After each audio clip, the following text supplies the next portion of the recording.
Nah, hari ini pertemuan kita yang keempat untuk analisa pemodelan bisnis. Topik pembahasan kita adalah pemodelan bisnis, ya, menggunakan bisnis proses improve.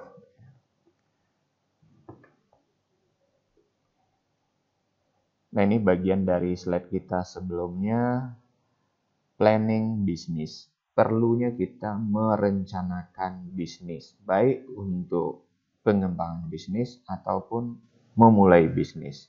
Maka dikatakan di sini, sebelum memulai bisnis, seharusnya kita melakukan perencanaan bisnis yang akan dijalani. Sehingga dalam menjalankan bisnis, jelas arah kita dalam menjalankan maupun mengembangkan bisnis itu sendiri. Contoh penggunaan model dalam perencanaan bisnis ini sudah kita bahas di pertemuan sebelumnya, yaitu menggunakan BMC atau Business Model Canvas. Ya. Nah, di dalam pertemuan hari ini kita menggunakan Business Process Improvement, ya, atau BPI. Di pertemuan sebelumnya juga sudah kita bahas kenapa kita harus melaksanakan perencanaan bisnis. Nah, yang pertama itu tujuannya adalah agar kita punya panduan dalam menjalankan bisnis. Jadi ketika kita punya kendala, maka kita lihat kembali ke panduan kita. Dulu waktu kita merencanakan apa sih langkah-langkah yang harus kita lakukan, maka kita lihat panduan itu. Nah, itu guna dari perencanaan bisnis. Yang kedua gunanya adalah sebagai dokumen pendukung proposal ke investor. Nah, ini sudah kita bahas kemarin, tapi kita review kembali. Ketika kita punya keahlian, ketika kita punya rencana, kita dapat melihat satu peluang bisnis. Ya. Kita paham sekali ada potensinya bisnis itu bisa kita kembangkan. Tapi kita punya kendala, tidak punya modal. Maka kita bisa membuat proposal, ya, mengajukan kerjasama dengan orang lain yang tentunya punya modal di situ. Nah, agar orang lain tersebut bisa yakin, percaya kita bisa menjalankan bisnis itu, maka kita buat dalam bentuk proposal. Proposal itulah nanti yang akan kita presentasikan ke calon investor kita. Semakin baik proposal yang kita tulis, tentunya investor dapat memahami dengan jelas, maka dia bisa yakin dan percaya menjalin kerjasama dengan kita. Tetapi ketika proposal yang kita sampaikan, yang kita presentasikan kepada investor itu tidak jelas, tentunya dia tidak akan percaya dan tidak akan tertarik bekerja sama dengan kita. Nah, ini fungsi kedua dari kita merencanakan bisnis. Yang ketiga itu bisa digunakan untuk pengembangan usaha kita. Jadi kalau kita sudah punya usaha, harusnya kita juga membuat perencanaan. Bagaimana sih ke depannya usaha kita ini bisa berkembang? Nah, harus direncanakan. Merencanakannya itu digunakanlah model. Ya. Nah, di pembahasan hari ini kita masuk ke Business Process Improvement atau BPI. Merupakan metodologi perencanaan dalam pengoperasian proses bisnis ataupun keterampilan karyawan yang dapat ditingkatkan agar lebih baik, sehingga dapat mendorong prosedur, alur kerja yang lebih efisien dan efektif bagi pertumbuhan bisnis secara keseluruhan. Maka dari keterangan ini dapat kita pahami BPI ini lebih digunakan pada pengembangan bisnis. Karena di situ sudah dijelaskan kita sudah punya karyawan juga yang mungkin bisa ditingkatkan potensinya sehingga bisnis kita bisa lebih berkembang. Business Process Improvement ini merupakan metodologi perencanaan dalam pengoperasian proses bisnis ataupun keterampilan karyawan dapat ditingkatkan agar lebih baik sehingga dapat mendorong prosedur alur kerja yang lebih efisien dan efektif bagi pertumbuhan bisnis secara keseluruhan. Proses ini juga dapat disebut sebagai proses perbaikan fungsional yang dapat membantu meningkatkan proses bisnis dalam suatu perusahaan. Nah, keterangan ini mirip dengan slide kita sebelumnya, namun dapat penjelasan lebih luas. Hal yang dapat kita tarik kesimpulan di sini, di dalam kita mengembangkan bisnis, salah satu hal yang bisa kita tingkatkan itu adalah keterampilan karyawan, kompetensi karyawan. Maka harus kita tingkatkan itu, agar bisnis kita jauh lebih berkembang. Jika sebelumnya karyawan kita di dalam melaksanakan pekerjaannya mungkin masih konvensional, mungkin masih manual, maka kita beri dia pelatihan, keterampilan agar dia bisa menggunakan alat sehingga pekerjaannya itu lebih maksimal. Ya. Nah, ini yang dijelaskan di slide ini. Jadi berkembangnya suatu perusahaan itu ditentukan juga oleh kompetensi dari karyawannya. Maka kompetensi karyawan itulah yang harus kita tingkatkan. Tujuan dari bisnis proses improvement adalah untuk mengeliminasi kesalahan-kesalahan, memberikan perusahaan keuntungan yang kompetitif dengan peningkatan proses bisnis, memenuhi permintaan pelanggan, dan tujuan bisnis yang lebih efektif. Jadi kenapa kita gunakan model bisnis proses improvement ini? Dijelaskan di sini adalah untuk mengeliminir atau mengeliminasi kesalahan-kesalahan yang mungkin terjadi selama ini. Jadi di dalam kita mengembangkan bisnis itu atau menjalankan bisnis itu harus juga kita lakukan evaluasi. Nah, mungkin ada kesalahan-kesalahan yang terjadi baik dari sisi pengerjaan oleh karyawan. Nah, itu harus dihilangkan ke depannya. Nah, disebut di situ proses mengeliminasi. Nah, tujuannya tentunya untuk memberi keuntungan dan yang lebih kompetitif ya, dalam memenuhi permintaan pelanggan.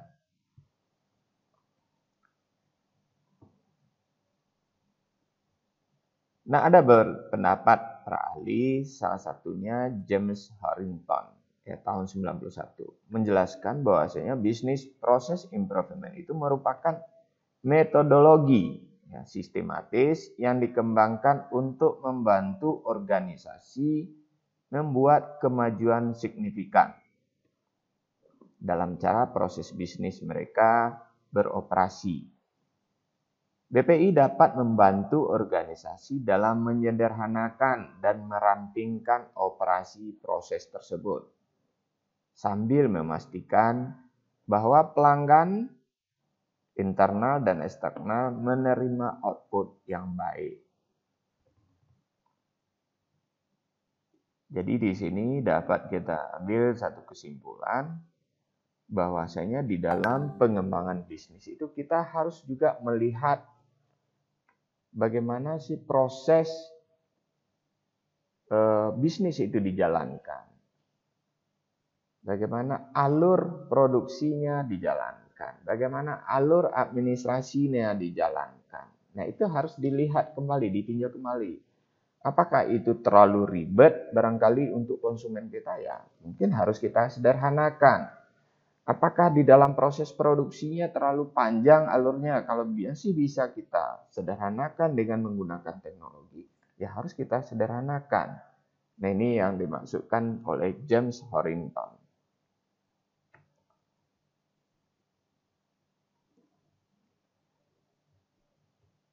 Apa yang dilakukan di dalam proses bisnis improvement? Ada 5 langkah di situ. Yang pertama, organizing for improvement. Ya. Mengorganisasikan kembali penerapan pengorganisasian. Ditinjau dari sisi organisasi. Mungkin secara struktur organisasinya terlalu luas. Mungkin secara birokrasinya terlalu panjang. Nah, itu dia ditinjau di situ. Yang kedua, understanding the process. Memahami bagaimana proses itu dilaksanakan. Kemudian streamlining, melakukan perampingan. Jadi kalau ada proses yang panjang ya bisa nggak disederhanakan, maka dilakukan penyederhanaan. Kalau ada struktur organisasinya terlalu besar, mungkin bisa disederhanakan. Kemudian melakukan measurement kontrol, jadi ada pengawasan di situ. Kemudian juga melakukan improvement itu berkelanjutan. Ya. Nah, kita lihat satu persatu organizing for improvement. Kita melakukan mengorganisir perbaikan, ya. Jadi harus dilakukan perbaikan terhadap organisasi.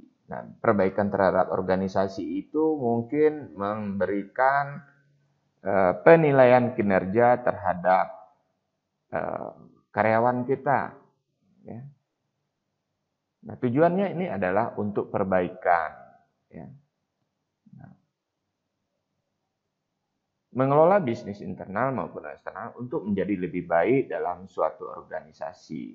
Nah, mendefinisikan bisnis itu secara kritis. Ada beberapa langkah yang dilakukan di situ. Yang pertama, pemilihan proses owner. Yang kedua, mendefinisikan batas-batas awal perbaikan. Yang ketiga, pembentukan dan pelatihan tim perbaikan proses. Yang keempat, mengembangkan model perbaikan. Dan yang kelima, menetapkan ukuran-ukuran keberhasilan. Jadi di sini harus ada ketetapan di situ. Ya. Bagaimana proses yang diinginkan oleh owner. Ya. Standarnya harus seperti apa. Maka itu ada penetapan proses oleh owner. Nah, kemudian tentunya dilakukan penilaian kinerja karyawan. Apakah yang dia lakukan itu sudah sesuai dengan yang diinginkan oleh owner.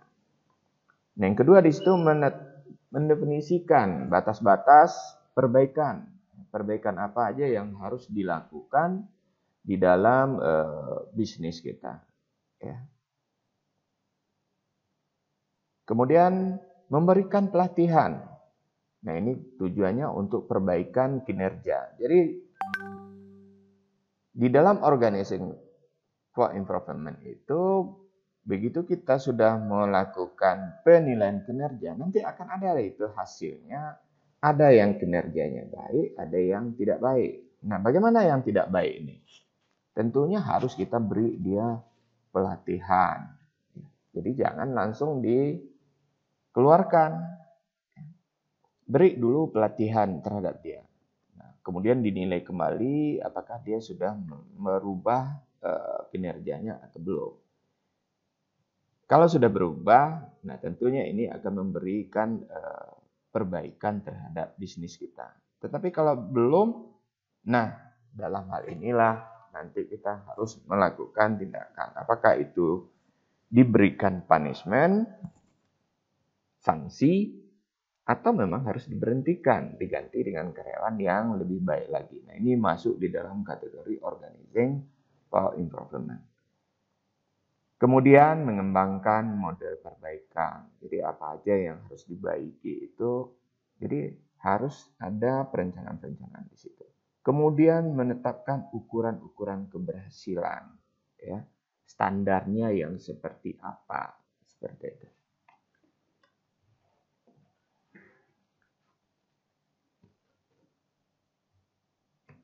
Yang kedua, understanding the process.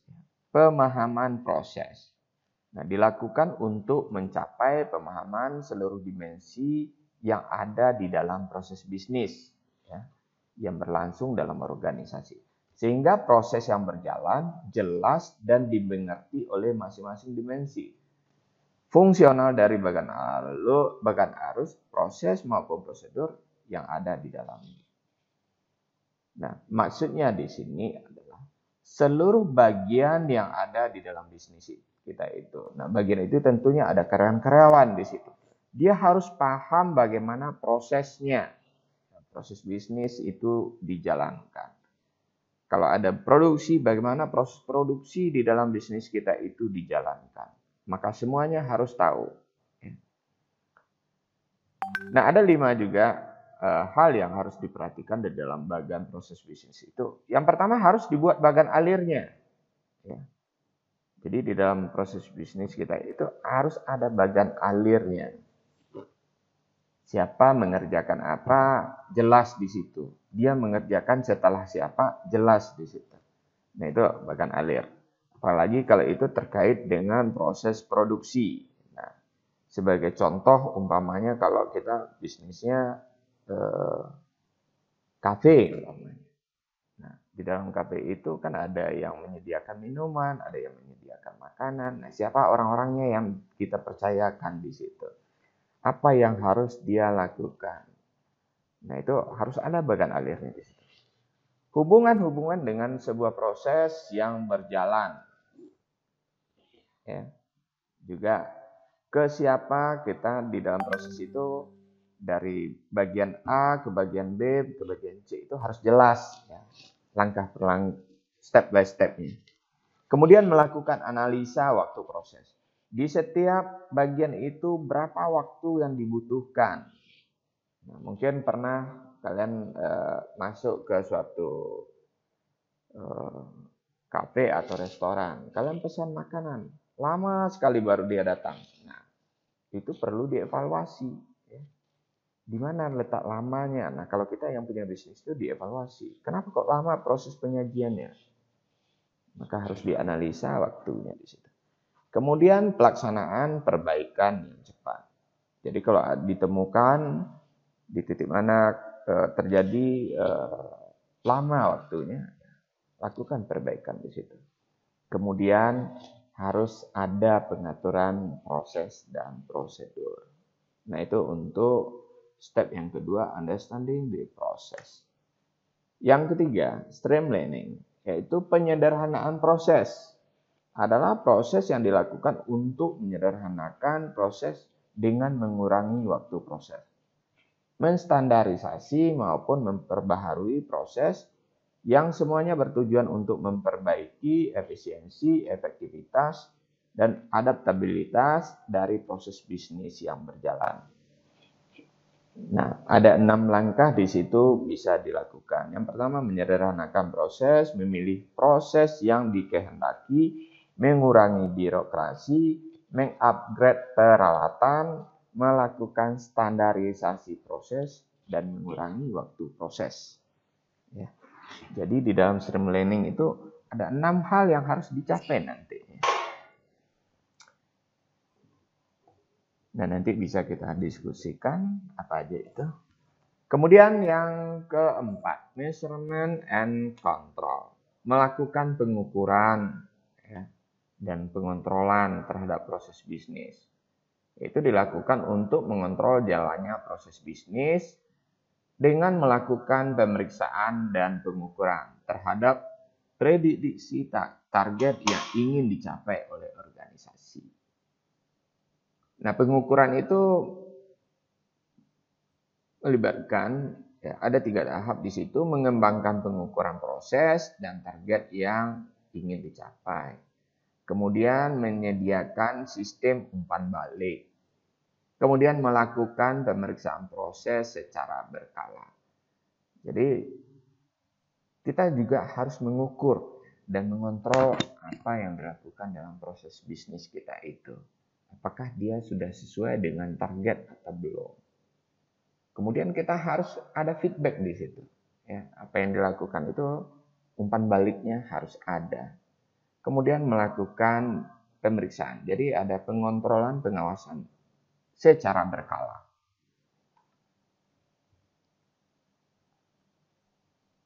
Nah, yang kelima, continuous improvement, yaitu perbaikan berkelanjutan.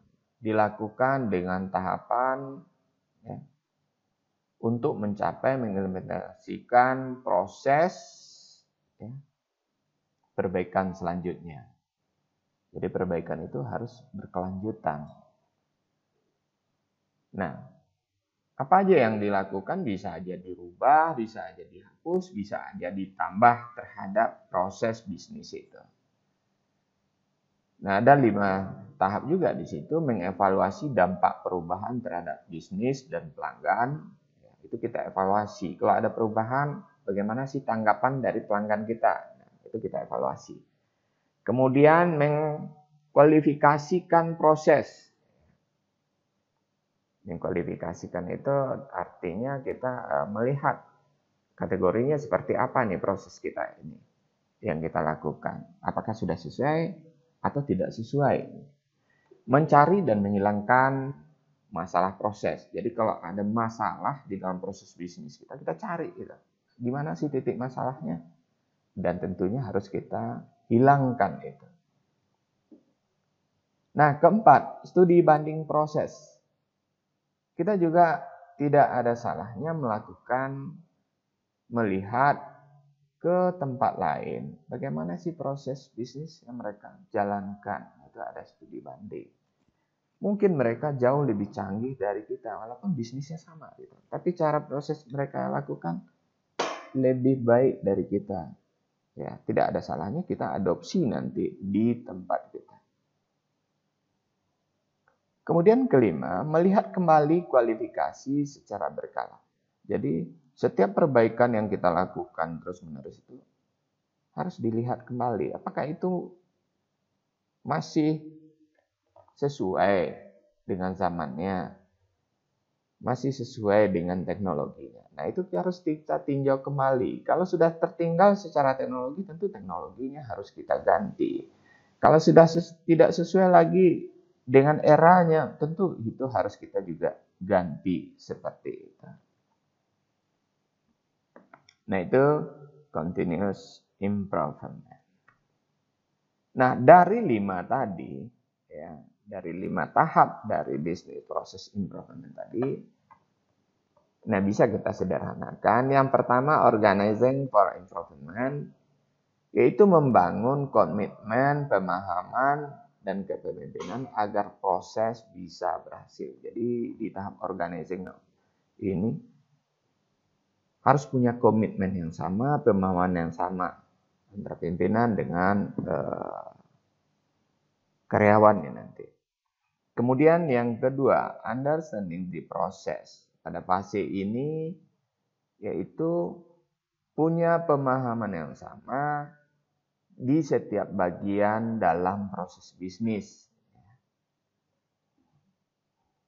Kemudian yang ketiga, streamlining, yaitu proses untuk memperbaiki, meningkatkan efektivitas, efisiensi, dan kemampuan adaptasi proses bisnis.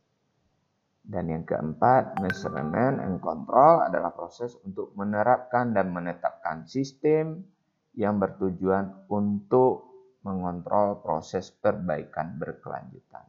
Nah, ini sudah berkembang dia, ya, menerapkan dan menetapkan sistem. Ya. Dan yang kelima, continuous improvement adalah fase untuk menerapkan dan menetapkan proses perbaikan berkelanjutan. Nah, di dalam proses business improvement, ya, ada beberapa tool nanti yang bisa digunakan. Nah, ini dijelaskan oleh Business Process Model dan Nation, ya, BPMN. Itu mewakili simbol pemodelan proses bisnis yang dikembangkan oleh Object Management Group. Jadi BPI itu dikembangkan oleh ini, Object Management Group. Tujuan utama BPMN adalah untuk memberi semua pengguna bisnis notasi yang mudah dimengerti. Dimulai dari analisis bisnis yang menciptakan konsep awal proses. Kemudian pengembangan teknologi yang bertanggung jawab untuk menerapkan proses yang ada. Dan proses pengelolaan dan pemantauannya. Oleh karena itu, BPMN berfungsi sebagai jembatan antara perancangan proses bisnis dan implementasi proses bisnis. Nah, itu disampaikan oleh Wiske tahun 2007. Ya. Nah, BPI Tools atau tool dari BPI. Ada 12 tool ya, perbaikan BPI yang disebutkan oleh Hornington. 12 tool perbaikan tersebut telah terbukti berhasil meningkatkan proses bisnis. Kalau kita tinjau kembali di materi kita sebelumnya, di BMC ada 9 tool.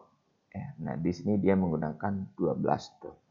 Tool perbaikan ini terdapat pada fase ketiga, yaitu streamlining tool.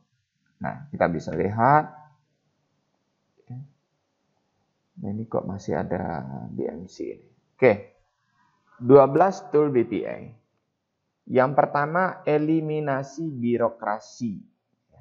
Artinya kita harus memperpendek birokrasi di dalam bisnis kita. Ya. Jadi birokrasi terlalu panjang itu akan membuat bisnis kita tidak berkembang. Ya.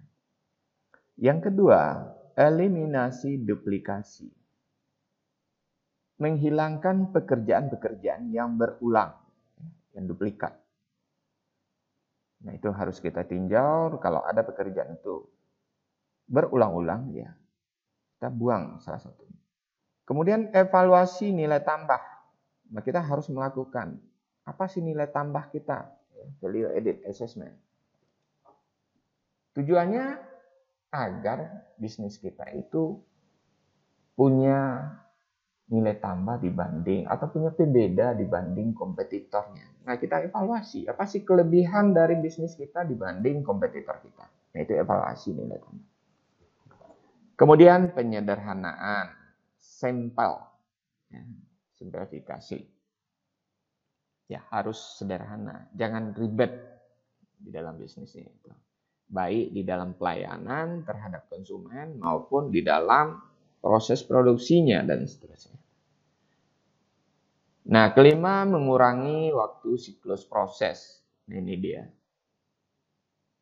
Jadi kalau ada kita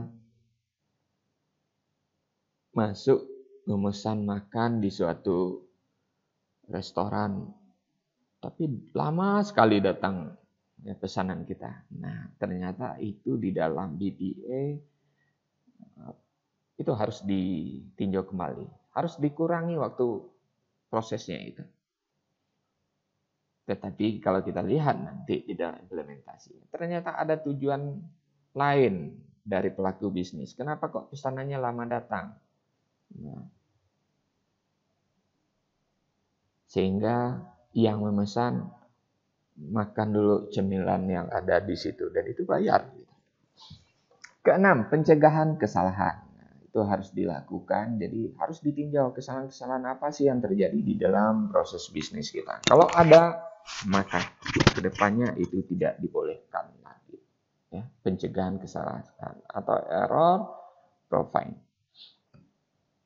Ketujuh, peningkatan perform, upgrade tampilan dari bisnis kita itu. Kalau kita punya tempat usaha, nah tempat usahanya harus ditingkatkan performnya. Kalau kita punya karyawan kita pun harus ditingkatkan performnya. Nah, kita bisa lihat contoh-contoh ini. Kalau kita masuk ke suatu